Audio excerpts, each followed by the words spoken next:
निशंक द्विवेदी जी कानपुर से। राधा वल्लभ सिंह।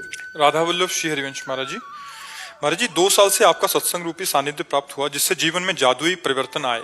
आपकी कृपा प्रसाद से मैं धन्य हो गया प्रभु। बीती होली को आपके दर्शन व कीर्तन का सौभाग्य प्राप्त हुआ।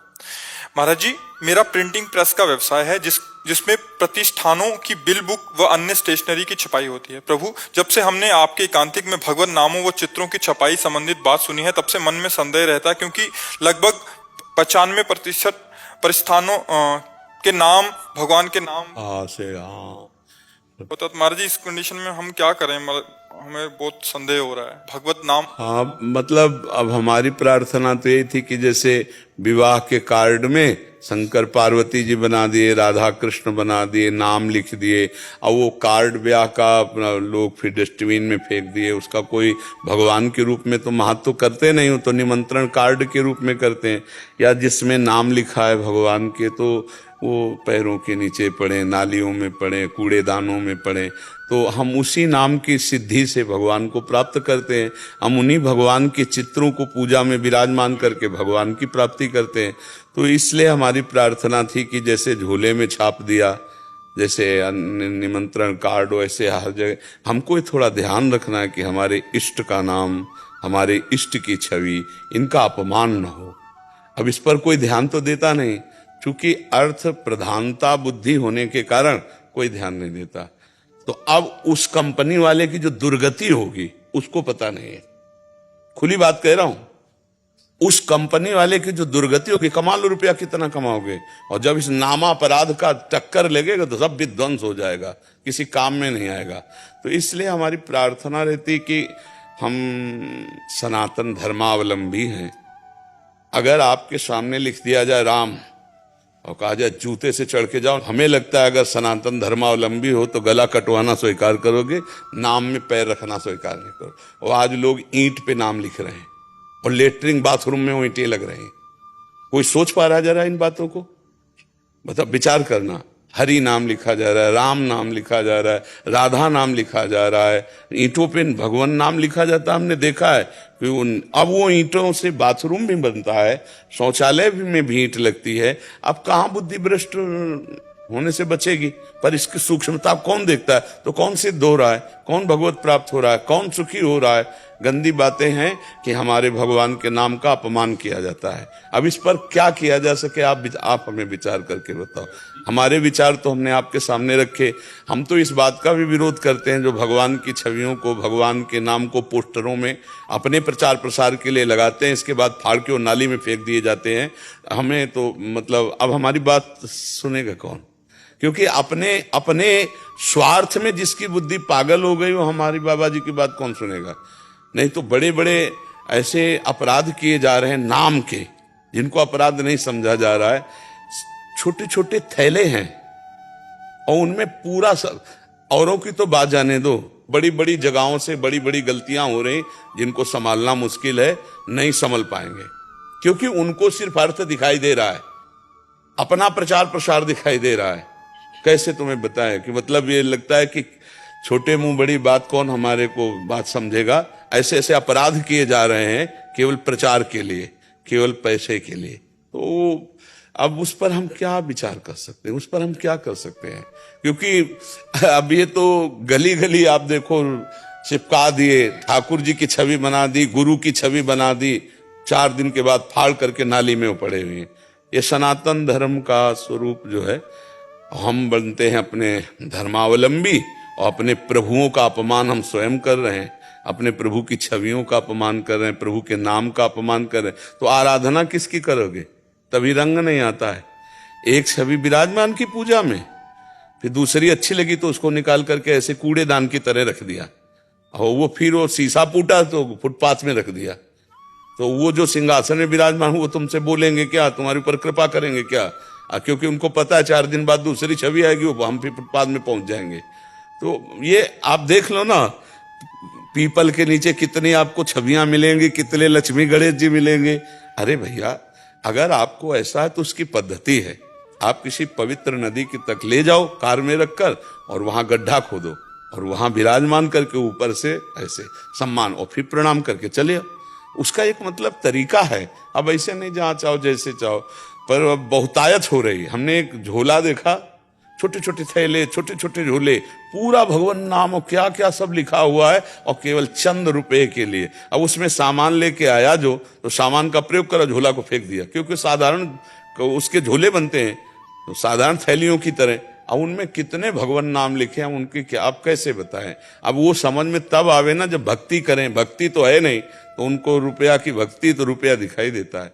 तो आप तो विवेकवान हैं, इसलिए आपको चुभ रहा है कि कैसे करूं, क्या करूं।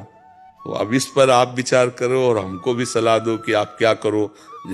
हमारा मुख्य काम है प्रतिष्ठानों की बिलवुक छापना। और जैसे कि पहले भी आज हमारा काम खुद का हमारे बाबा का चलाया हुआ है, 60-65 साल पुराना है, और उससे भी पहले की बहुत सी वहां पर दुकानें अभी भी हैं। तो पहले बहुत सारे नाम सभी के भगवान के नाम पे रहते थे, जैसे राधाकांत जी, रमाकांत जी, उमाकांत जी, राम आश्रय जी। तो उन्हीं के नामों पे सब दुकानें चल रही हैं, जैसे कि राधा ट्रेडिंग कंपनी हो गई, राधे श्याम मधुबन किशोर हो गया, भगवती ट्रेडिंग कंपनी हो गई, और इसी तरह से बहुत सारे नाम हैं। तो अब हम उनकी किताबें, बिलबुक जो बिल पर्चा वो काटते हैं, हम सिर्फ वो छापते हैं। तो उनमें जितने चित्र हैं उनको तो हमने लगभग खत्म करना शुरू कर दिया है कि हम चित्र कोई नहीं छापेंगे।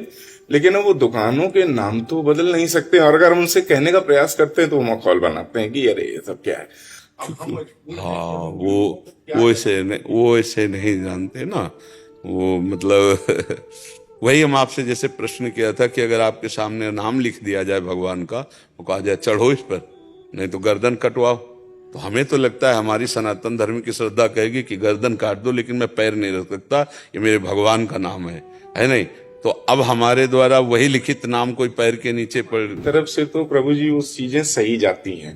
हमारे हम अपना कोई मेरा निजी अपराध नहीं करते, लेकिन अब हमको संदेह ये होता है कि जैसे उन्होंने पर्चा फाड़ा, अब वो आगे गया, फिर 2 हाथों के बाद या तो वो फट जाता है या फिर फाइलों में लगा रहता, तो 5-7 साल बाद उसे जलाया या किया जाए, तो क्या इसका अपराध हमको लगेगा? वैसे शास्त्रीय पद्धति से कहता हूं, कर्ता प्रेरक अनुमोदन तीनों को बराबर फल मिलता है, चाहे पुण्य का हो चाहे पाप का हो। कर्ता, प्रेरक करवाने वाला, अनुमोदन, ठीक है यार, इसमें कोई दोष नहीं, इसे अनुमोदन कहते हैं। जैसे आप वृंदावन, ओहो वृंदावन जा रहे, धन्य भाग, ये अनुमोदन। यार बैठे क्या करते हो, एक दिन वृंदावन चले जाओ, ये प्रेरक, और आप वृंदावन आए, तीनों को बराबर लाभ मिलेगा। ऐसे ही अपराध प्रवृत्ति का है। अब इस पर आप विचार कर लीजिए, कर्ता, प्रेरक, अनुमोदन, तीनों को बराबर का। अब इस पर मतलब बहुत बड़ी समस्या आपके सामने है, क्योंकि हम सिर्फ इसी पे आश्रित हैं। हाँ, कोई पुरानी संपदा मेरे पास कुछ नहीं, सिर्फ इसी पे आश्रित हैं। और एक समस्या बार बार ये आती है कि केवल अगर हम चलिए इनको किनारे करते हैं, सारे ट्रस्ट, कुछ भी चीजें, अब दृष्टता क्षमा कीजिएगा प्रभु, लेकिन छपाई से संबंधित कार्य है, तो हमें मालूम है कोई भागवतिक किताब भी अगर छप रही है तो भी उसमें पन्ने खराब जरूर होते हैं जी।